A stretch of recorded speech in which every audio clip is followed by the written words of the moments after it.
view on separation.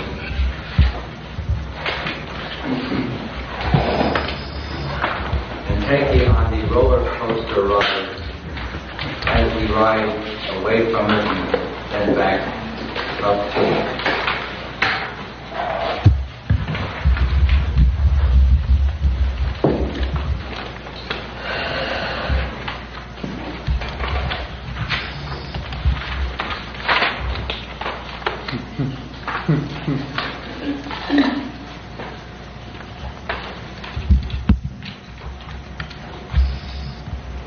We originally started in the realm of beingness only, whole, complete, perfect, nothing needed, nothing to be changed, nothing to be added to, changed. Everything was just 100% all perfect.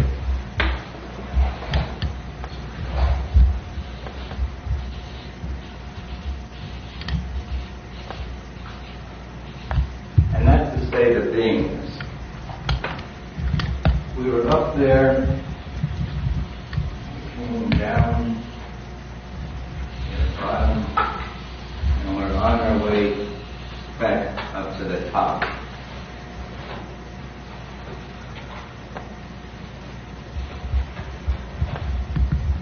Originally, we started off creating what we now call the mind. And in order to have a separateness from the oneness, with the mind you set up a body.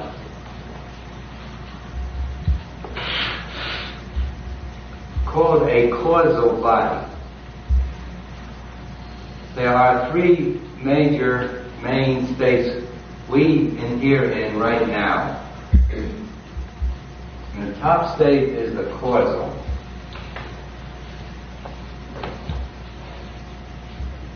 Where you assume a mind and the mind assumes that you have a body.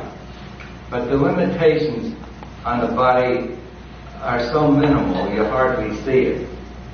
And any idea that you have when you're in the causal realm is fulfilled the moment you have the idea. And now when you get back up there, the same thing will happen. It's the realm that the great ones, Jesus, Buddha, Krishna, are in right now. Any idea is fulfilled the moment you have it. But once we start out, we make that whole trip, and we get denser. We go from the causal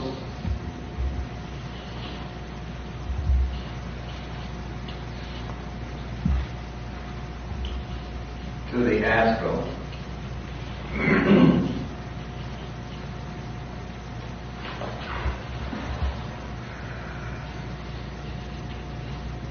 To the physical. In the astral realm, we have a denser body, a little more obstructed than up here.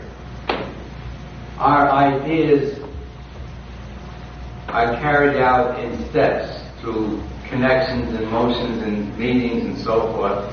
In the astral realm, when you're in the astral realm, you're dealing with people, the same people you deal with in the physical, but things happen immediately.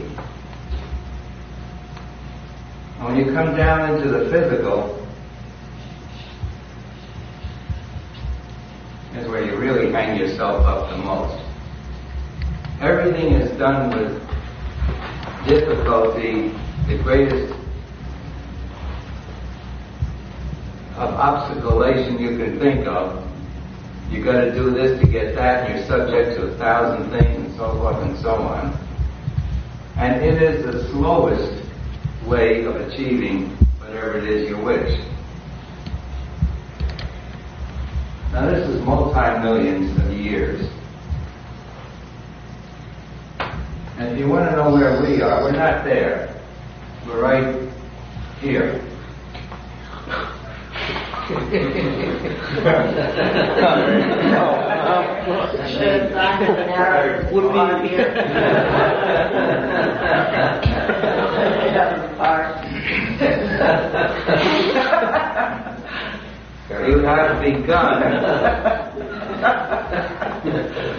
have begun getting out of the densest state possible to beings anywhere, everywhere in the universe.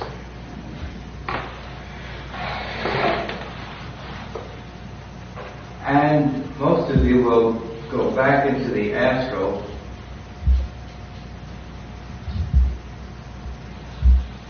causal,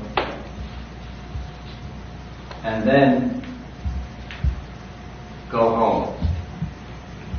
I hope this doesn't scare you, but when you're totally free, you're not confined by anything called something this size. When you're totally free, you're not limited to anybody. You identify with your beingness. You let it flow out over the entire universe from infinity to infinity. Your beingness just moves out into the total beingness of the universe, and there's only a single oneness.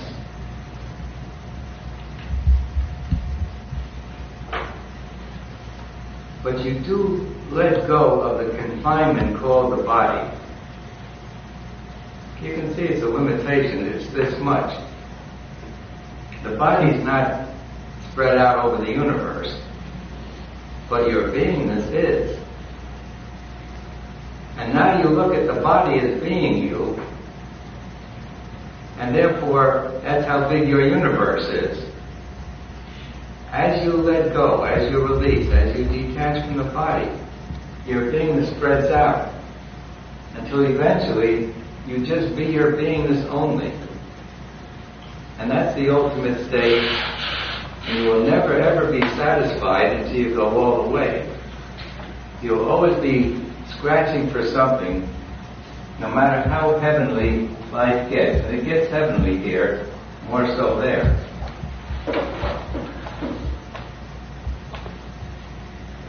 And so you're on a trip where you've gone more than half the way, you're coming out. But here's the practical thing to hold on to. Being in the heaviest, densest state, we are in the most confined, cribbed, crunch state, and the most miserable state, and therefore the incentive to get out is greatest where we are in the physical. Right here you have the greatest incentive to get out. And it's only here that you can go immediately right back to there. If you graduate out of the physical by letting go of all attachments and aversions to the physical, you'll get on this path. You'll become a saint, a master, and this takes eons.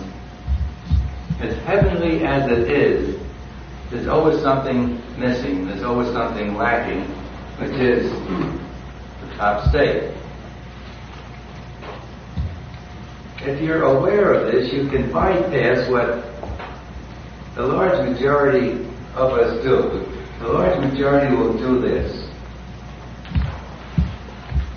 However, any one of us here, in this lifetime, or less, in a matter of months, if you will carry out the 6 steps of the method, you can go all the way to the top. Tremendous advantage being where we are in the physical. Because the motivation to get out of that hell is there. I have noticed in other worlds where their way of life is so harmonious. Everyone loves everyone. And life is so easy. Nature produces an overabundance of everything. The incentive to move out of it isn't there. They can see what is needed, but they're not motivated to do it like that. But not being totally free, every once in a while things bother them, and so they'll gradually, eventually, go back home to being this only. All so-called life eventually goes back there, including the animals, the insects. The animals graduate into being human beings. And if you look at our co-beings in Africa and so forth, you can see that they live very much like an animal lives. They have no ambitions. If the food grows or drops off a tree, they eat it. If it doesn't, most of them starve to death. Just like the animals. So the chances are that a lot of our people on this planet are recently up from being animals.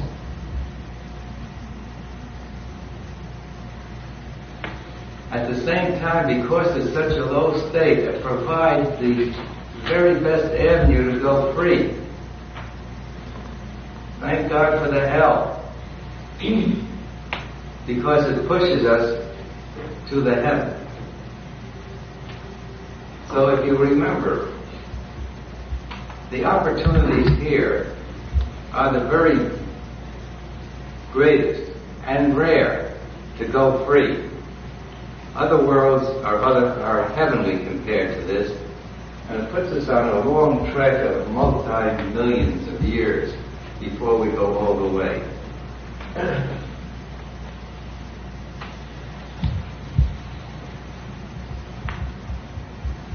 Up here, an idea is completed totally the moment you have the idea. Here you do things quickly. Here we do it the way we do it now. Ugly struggle. Endless trouble.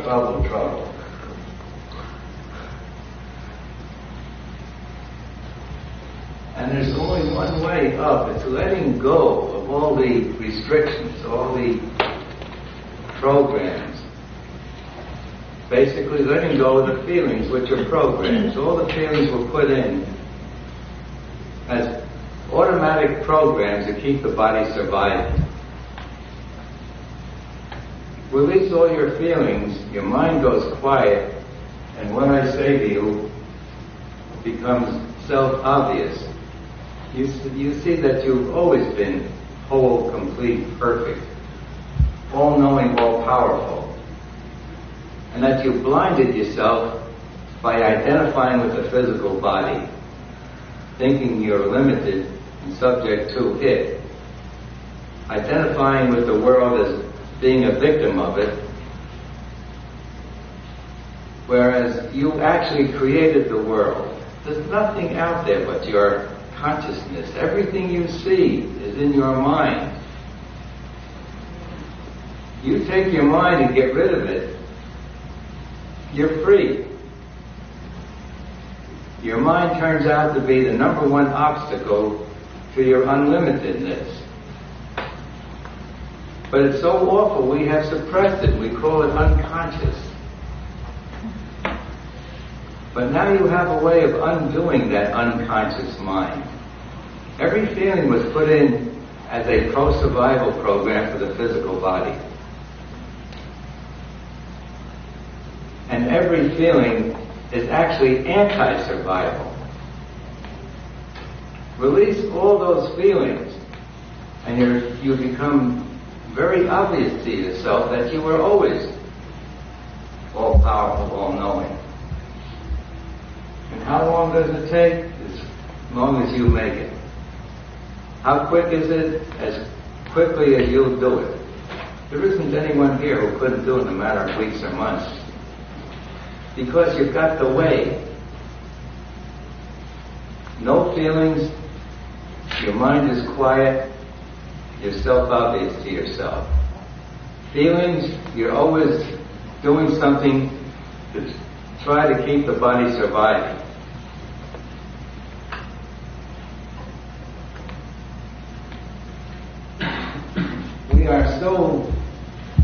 centered in on this body to keep it surviving,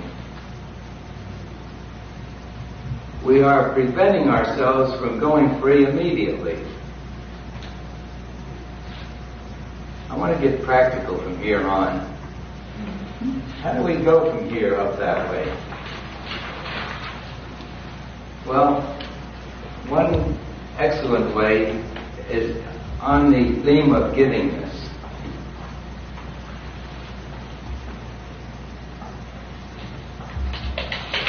When you're up at the top, you're all giving. You're a Christ. Your only thought is to help others. You're as free as you are in your wanting to give. You must start giving by letting go of the wanting to have and take care of me. Your consciousness has to go out to others. You should be wanting to help everyone. And practically, if you make this a point in your living, you're going to start moving out up this way.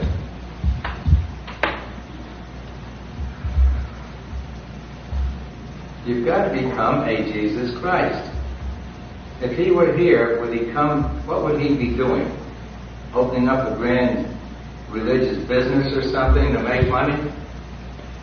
His only interest would be to help us. His only interest is to help others. We must become that way.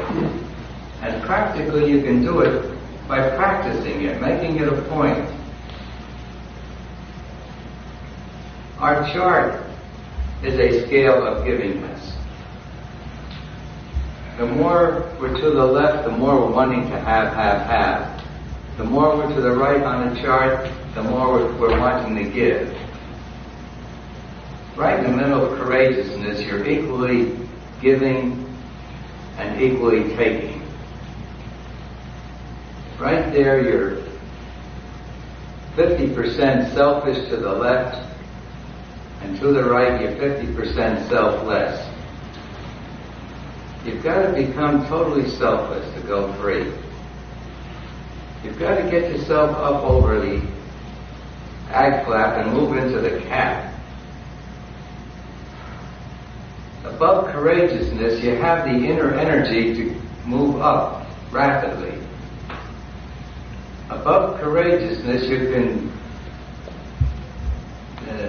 dig down deep into your feelings of the fear of dying and allow them to come up and out.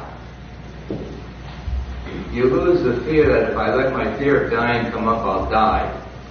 You keep your feelings suppressed because you think if they come into your consciousness, they are actual.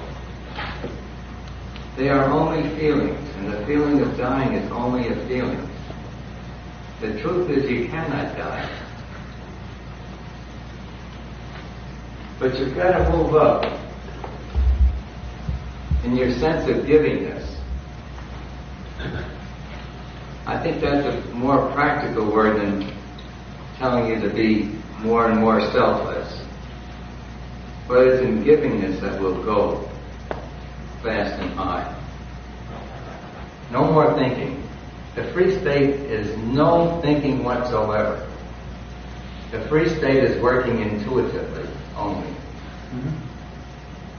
You don't think anymore. And you don't fit in with the world. The world is just overloaded with limitation. So you naturally float off to a place where you're not annoying the others who want you to be limited like they are. This is the reason why the free ones tend to isolate. Not for their own benefit, so as not to annoy the others who want the free ones to be limited. And there's no communication. The non-free ones are saying, what do you mean this world isn't real and miserable. Now the ego, what does the ego sense? You're asleep, there's no body, there's no world, there's no difficulties. Right? You wake up and you say, oh, there's a world there. And second, oh, I'm this body in this world. And therein lies all your trouble. When you go free, you cannot identify with the body. See, Ramana Maharshi talks that way. He really doesn't say I think, put in the book. He would talk about Bhagavan. Bhagavan is a revered one, but is what it means. He could never see himself as that body. And that's what you'll do when you're free. First you'll see your body as objective to you, like every other body. Then in the end you see no body, so all you see is the beingness. You don't see it, you just be the beingness that you are.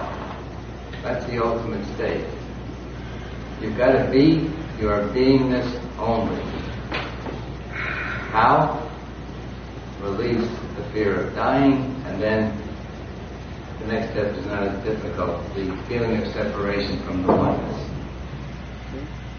Someday you'll discover there's nothing out there but your picture, and your picture isn't everyone else's picture. There are a lot of agreements. It's so obvious when an accident happens. Half a dozen people see it, there's a half a dozen different reports on it. They're all looking at the same thing. But what we see is our picture.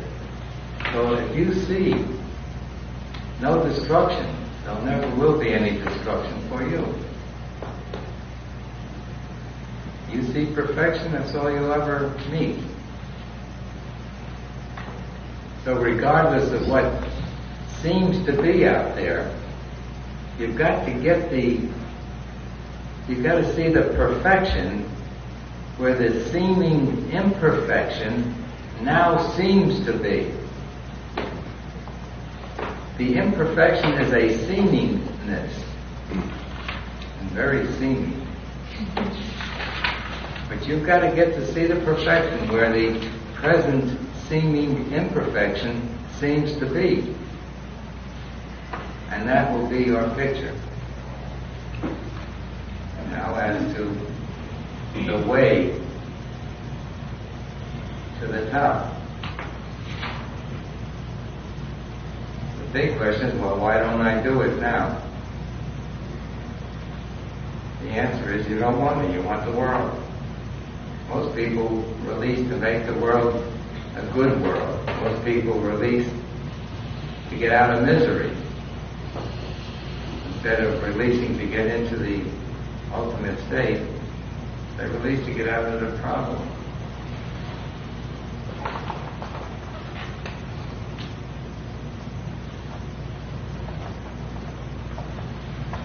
But if you will do the 6 steps,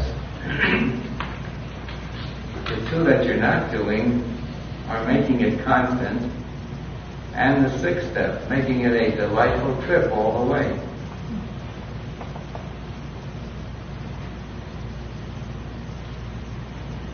But it takes constancy to make it a delightful trip all the way. Most of you are roller coasting up and down in your garbage, up a bit higher, down in your garbage. But the bottoms keep moving up. So when you hit bottom, it's not as bad as it was before. And someday you reach a point where your bottoms are in happiness. So you should not stop until you're all the way. I think the majority of our graduates get to the point where the world turns out to be a good world, where they straighten out their relationships, their finances, and then they try to enjoy that good life. You can't stop. Yes, Michael will tell you. What Michael did was he stopped. When he was up having all that, he said, oh, I got the answer. Just keep releasing all the time. Remember when you told me that? But you stopped. And you continued. You were at a high point, you'd have got to the place where you would have created mentally, instantly. But you stopped. No. You had to give yourself that lesson of, it's not in the materiality that I created, it's in my ability to create that the happiness is.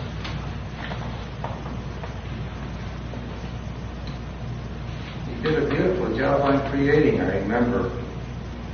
Am I right when I say when I met Michael, he could hardly buy a cup of coffee? And boy, was he negative for quite a while, and all of a sudden he stepped out goals. I remember one of the big ones was to get an important part on Broadway, and he got it. He was very good in it. During which he wrote a goal to get an important part in a movie. So they brought cruising into New York, and Michael got a good part in that. And then I think the next goal was to make 6 figures, and he made it nice and easily. And then he went the extreme, house in the Hamptons, a sports car, and everything else. And he had the answer. He said, make it constant. After which I said, you ever think of joining us? That's just saying, Michael, don't you think you ought to get with helping others now so you can move further? And he said, no. And he got stuck. And he had in that material wonderland that he created, and you can't stand still. If you're not going up, you'll be going down. No standing still. If you're not moving upwards, you're moving downwards. And that was the lesson Michael had to teach himself. Can't stop. Keep releasing. Had you continued it, Michael, you'd have been free by now.